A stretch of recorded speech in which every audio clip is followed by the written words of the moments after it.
Hey everyone, welcome to another deck tech. Today we are looking at Abzan Tarmohawk. So this is going to be the third and final Tarmohawk deck tech, at least for a little while I look at other decks to play and share with you. And yeah, I would have to say it's been a while since I've been in the Abzan colors, and specifically playing with white. And it kind of felt good. So if you haven't seen the previous two deck techs from last week and the week before, which was Jund and Sultai, basically Sultai and Jund versions of this deck, check those out. Check them out on my channel. I think they would be pretty interesting for you to see. And if you haven't seen them, I'm just going to go through the core of this deck, or at least the core of the idea of these three decks up on the screen right now. Nighthawk Scavenger, Thieves Guild Enforcer, and Tarmogoyf, of course. So Tarmogoyf has been my favorite creature for a long time, other than Delver of Secrets. And when I first saw Nighthawk Scavenger get spoiled for Zendikar Rising, I really got excited. It was a flying creature with Death Touch and Lifelink, and its power was equal to 1+ number of card types in your opponent's graveyards, which was... the first card I thought about was Tarmogoyf. I'm like, what? It's kind of like a fixed Tarmogoyf, but also still very powerful because it's in the air. Yes, it dies to removal. I mean, it dies to Bolt, it dies to Fatal Push, it dies to many things, but I mean, Tarmogoyf dies to a lot of removal as well. Tarmogoyf is often bolt-proof, and Nighthawk will be bolt-proof, but that doesn't really matter. It's still a threat that your opponents will almost prioritize removing over your Tarmogoyf. So, you know, all of that considered, I think Nighthawk Scavenger is a pretty credible threat. I love that I've loved this creature. I've fallen in love with it throughout these three decks. And yeah, I really recommend that you try it out. Not necessarily the decks that I'm proposing, but try and build around Nighthawk Scavenger. I think it works really well with Tarmogoyf. It really synergizes really well because they both grow essentially off of the same things. Tarmogoyf grows on both graveyards, Nighthawk Scavenger on just one, but that's okay. I mean, that's fine. You know, that actually makes graveyard removal a bit more tricky on your opponent's side. And I've come to realize that more and more as I'm grinding with these decks, because sometimes graveyard removal is specific, like, you know, exile your opponent's graveyard or exile cards from a graveyard. So now they're going to have to choose what they're going to power down. They're going to power down either Nighthawk Scavenger, or how are they going to really deal with Tarmogoyf, because, you know, just exiling one graveyard is not going to be enough. So anyway, all that being said, it gives your deck more resilience. Thieves Guild Enforcer kind of just adds to that mix, synergizing with Nighthawk Scavenger, both of them being rogues, filling your opponent's graveyard, thus making your Nighthawk Scavenger bigger, potentially. All of that works really, really well. You know, it curves pretty well too. Thieves Guild Enforcer, turn 1. Tarmogoyf turn 2, Nighthawk Scavenger turn 3 if you're playing in some fairy tale land. That's a great curve to be on. You know, credible threats that your opponents have to answer. So that's it for the core. It's been the same for all three decks. Now let's look at the creatures. I would have to say, of the three decks, the creatures are the most interesting in Abzan. Alright, so just bear with me because you're looking at some bygone era creatures up on screen here. Voice of Resurgence, you know, it pops its head around here and there in Modern. I think here, when I was looking for creature options, I was like, I need a big impact creature that will slot in, that will kind of round out the core, you know, as it's been pretty much the same core throughout the three decks. And Voice of Resurgence kind of stuck out to me. It was a card that is kind of anti-control, right? You know, when you play Voice of Resurgence, your control opponent is essentially going to go sorcery speed in a way, at least through turns. They're not going to remove it on your turn right away, because then you're going to gain benefit off of it. They're going to remove it on their turn, it slows them down a bit, and they're almost certainly going to focus on it because they can't counter your stuff without making more tokens. So Voice of Resurgence, I think Voice of Resurgence works well there, and it just kind of shores up your threats. You know, the non-core creatures in Abzan Tarmohawk are token based, apart from Siege Rhino, so I think Voice of Resurgence plays really well there, and the tokens it creates are pretty big. I mean, they get pretty big. You can have quite a few creatures on the battlefield, especially with Lingering Souls, so I think there's some good synergy there as well. So if your opponent for whatever reason is really destroying you with your graveyard hate, it's fine. You have backups to your graveyard based threats, and those are Voice of Resurgence. And I mean, we'll skip Siege Rhino for a second here. Lingering Souls, not technically a creature card, but I kind of included it here because it creates creatures. It's literally why you're playing Lingering Souls. So it creates 2 white spirit creature tokens with flying, and it has the flashback, so it creates 4 overall until the card's no longer useful. Very, very useful here. I mean, you're not finding any ways to boost those tokens' power, but it doesn't really matter. Worst case scenario, they're acting as chump blockers while you attacking with your bigger creatures. So Lingering Souls is kind of useful there. Again, it's going to be very annoying for your opponent to deal with.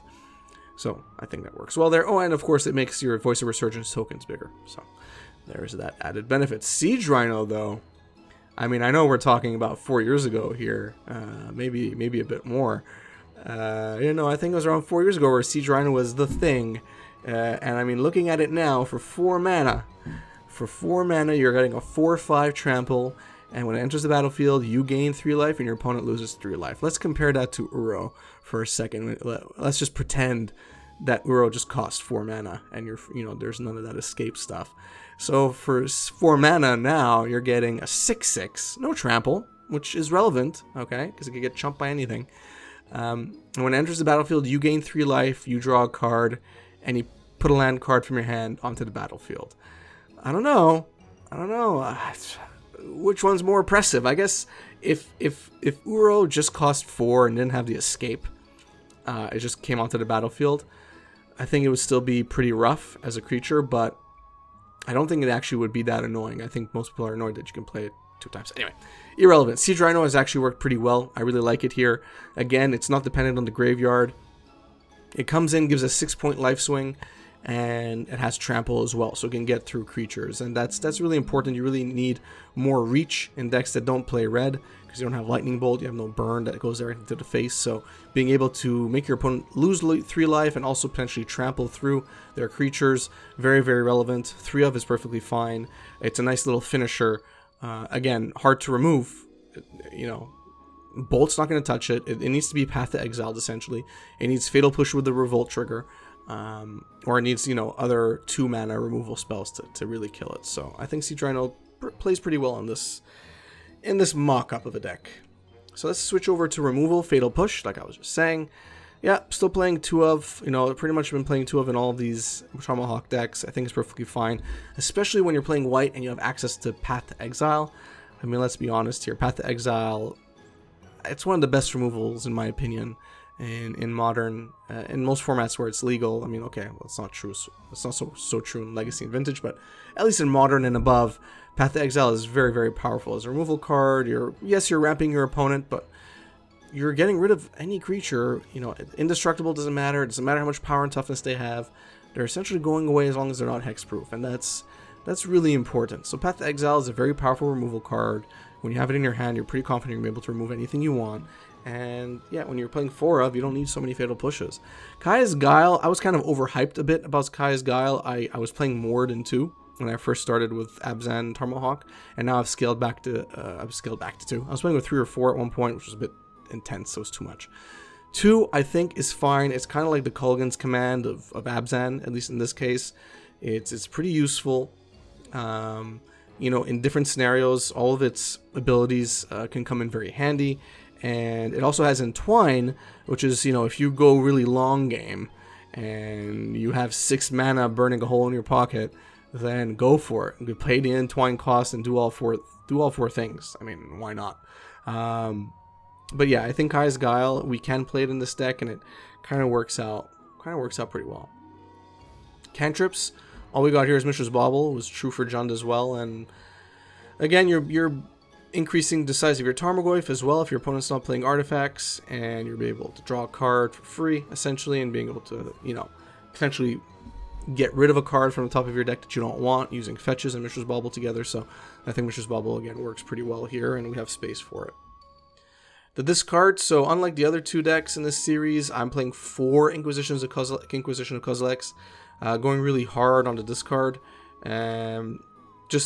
I have less overall discard spells in Abzan Tarmohawk, so I wanted to increase my Inquisition count. In the other decks that I deck tech, I had 2 or 3 in the deck, and I've gone to 4 here, and I think 4 is fine. If you don't like that many Inquisitions, you could swap in some Thoughtseizes or whatever.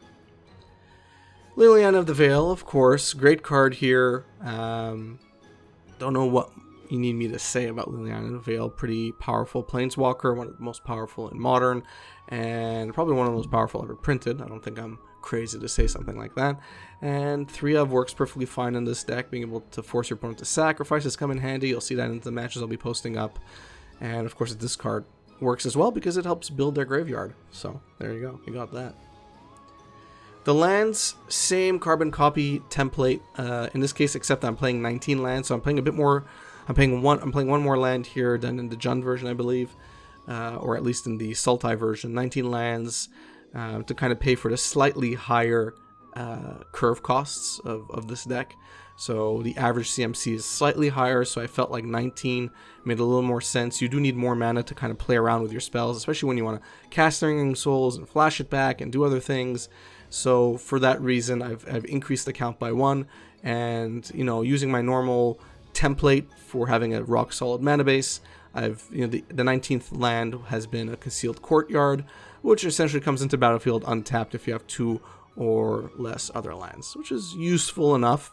I'm not a fan of that restriction, but it helps you shore up your land count, and I haven't had any issues with it. When I move on to more mid-rangey decks, truly mid-ranging decks in 2021, then I'll be playing some more man lands, which I know some of you have already brought up before. You notice I'm slightly allergic to man lands. I have a feeling that I'm gonna complain about them as I play with them next year in future decks, but yeah, we're not playing any man lands in this deck. Sideboard. So a pretty boring sideboard, to be honest. I'm actually not even taking advantage of any white cards, sideboard cards that I could play,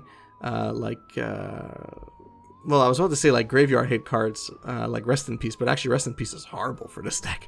You definitely don't want to play Rest in Peace. So Surgical Extraction has pretty much been my go-to for removal, because you don't want blanket removal or shutdown of your graveyards in a deck that requires graveyards. So I've kind of shied away from a lot of those graveyard hate cards, and I've stuck to Surgical Extraction. You're milling your opponent enough to make Surgical Extraction, relevant here, and I think it's fine. Worst case, if you're not a fan of Surgical Extraction, I would go Grafdigger's Cage. We're not casting anything from our deck apart from Lingering Souls, so if you feel comfortable about that, then play Grafdigger's Cage, but not really something I like. So Surgical Extraction is pretty much your best bet. Life Goes On for life gain. You actually have a lot of life gain in the main through Kai's Guile and through Siege Rhino, and of course through Nighthawk Scavenger. But if you need a little bit extra, if you're playing against Burn, Life Goes On is perfect. Getting 8 life is pretty easy with that card. It's instant speed, it's 1 green, go for it. Land Hate, so I don't have anything specific for Land Hate. I mean, Assassin's Trophy, for example, can target lands, so I'm perfectly happy with that. So instead, I brought in an anti-counter or anti-control card, Choke. We're not playing any islands. I always really wanted to kind of play Choke, but I often play decks with islands, so it's kind of hard to play. Here in Abzan, you're not playing any islands. Choke kind of works. It's going to punish essentially any deck that does play islands, and again, this is very flex slot. Remove Choke for literally anything else if you're not worried about control. And Veil of Summer as well, mostly for control and for mid-rangey decks playing black, or discard decks or whatever. Any deck where you're worried about being targeted. Veil of Summer, again, very, very powerful. You're playing green. I see no reason not to have Veil of Summer in your sideboard if you're playing green. Alright, last but not least, the matchups. So, let's take a look at combo. If you're playing against creature-based combo, I think you're pretty okay. You have enough disruption, hand disruption, and, unconditional creature removal where you can deal with the creature-based combo decks, mostly primetime decks, or even the goblin decks that are trying to combo you out. You have some pretty good removal at your disposal, and it's relatively cheap at 1 CMC. So I'm not too worried about those decks. I am a bit worried about spell-based combo decks, because essentially you have nothing for those. You can go for the lands. If they're playing islands, I guess you could bring in Choke, but it's still kind of a weak hate card to bring in. You're really going to lean really hard on hand disruption this card. So if you sense that you're going to be playing a lot of decks like Storm, then maybe adjust your sideboard accordingly to have more discard spells to deal with those Storm decks essentially. But I think overall, again, it depends on the variant of combo. Let's just say 50-50 on average, and again, there's no science behind this. Is just my feeling based on my experience with the deck. Aggro, I think you're perfectly fine against aggro.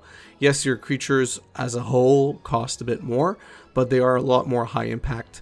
So, I mean, a Goblin Guide can be a bit annoying at the beginning, but you can take care of Goblin Guide with a nice Tarmogoyf or even a Nighthawk Scavenger. Not really an issue. Even Voice of Resurgence trades pretty well with a Goblin Guide. I'm using Goblin Guide as an example here.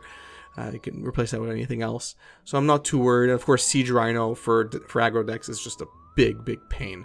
So I think aggro decks, you're actually pretty favored. So I'm kind of happy against aggro decks. Big mana decks.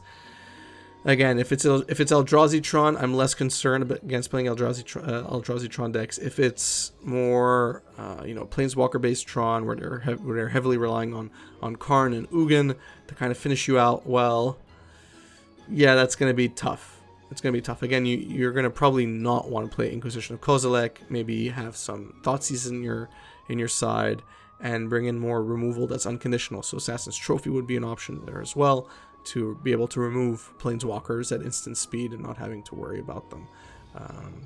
So I think at least 50-50. I don't think you're not favored. I think you have enough tools at your disposal to kind of deal with Tron, but it's not necessarily your best matchup. Not Magic. Well, I mean, it's kind of the same for all of these Tarmohawk decks. Your opponent is essentially playing in their graveyard. You're trying to fill their graveyard, so your creatures get bigger. It's very a mixed bag. Most of the time, it feels bad milling your Dredge opponent. It just does, because for them, that's what they want. They want more creatures in their side. So, I mean, in their graveyard. So, not the best matchup. That being said, again, you have a lot of creatures at your disposal. You have some life gain, so you can bounce back. But it's gonna be tough. It's really gonna be a tough match. I think it's doable, but I don't think you're in favor. Control decks, I think. Control decks, listen, you have Voice of Resurgence in your main, which is going to be a nightmare for your control opponent. You have an abundance of creatures that you can cast, including Lingering Souls, which I'm counting there. So it's going to be hard for your opponent to kind of deal with with all your threats at any given time. And of course, you have your sideboard hate as well. If you're really worried about control, there's Choke, which essentially shuts them down. There is Veil of Summer, essentially, that also shuts them down. So I think overall, actually, your control matchup is not that bad. You can do pretty good against control. So yeah, I'm pretty happy with Abzan Tarmohawk actually playing against control decks. Last but not least, mid-range decks. Yeah, it's going to be a grind. You're definitely going to be grinding here. You're not playing red, which is going to be actually quite significant because you're not playing red or blue, so you're going to have no permission for their spells, and you're going to have no removal to kind of win in weird grindy attacks or just getting extra reach to kill off your opponent. That being said, Siege Rhino is still a beast. It's a 4/5 trample. It gives you a 6-point life swing. That is relevant. And you have Kaya's Guile as well, which will force your mid-range opponent to sacrifice a creature. And if you play that early, it's going to be their only creature, and it's going to be pretty powerful as well. And you have a lot of removal. So I think overall your mid-range matchups are still favored for you. So keep that in mind. I played plenty of mid-range decks, and I was pretty happy with the performance of this particular deck. And that's it for Abzan Tarmohawk. That's it for Tarmohawk in general. I hope you guys enjoyed all of these 3 deck techs for the past 3 weeks. I hope you take Tarmohawk and make it better. I would love to see your idea of how you make Tarmohawk more mid-rangey. A lot of these decks that I've been pushing out recently have been a lot more tempo mid-range hybrids. Because I come from a tempo background, so I very much like tempo. But mid-range is also one of my favorites, believe it or not. And I think Tarmohawk can easily become a mid-rangey style deck. So I would love to hear your ideas. You've already been sharing them in the previous deck text, so thank you for that. And I'm definitely going to be revisiting this archetype soon enough in 2021. Let's see what the next sets bring. I can't wait to see what the next sets bring, and we'll see if we can spice this deck up even more. Stay tuned for the 3 matches. They're going to be going up today. And yeah, if you enjoyed this video, please give it a thumbs up. If you enjoy my content in general, please subscribe, hit the notification bell. All that stuff really helps me out a lot. Follow me on Twitter or Facebook, whichever social media network you prefer. I'm active on both of them, essentially. And of course, if you want a chance to win any of my giveaways, the only requirement is that you follow me on Twitter and you subscribe to me on YouTube. So do those 2 things, and you have a good chance of winning a lot of rares and mythics at very high value. I just gave away $4,000 worth of rares and mythics. You could look at the videos. They're on my YouTube channel. I just gave away to 10 lucky winners, and it could have been you, and I'm going to have so many more giveaways to come, so, stay tuned for that. And last but not least, a big thank you to my patrons. Thank you for supporting me early on. If you're interested in becoming a patron, check out the link in the description. I have some pretty cool tiers set up, and I essentially thank you every year for supporting me. I send you non-bulk rares and mythics, and you get more the longer you're a patron. So it's essentially winning a giveaway just by that. So check that out. Some pretty cool little surprises there as well, and winning bigger value cards. Thanks, and have a good one.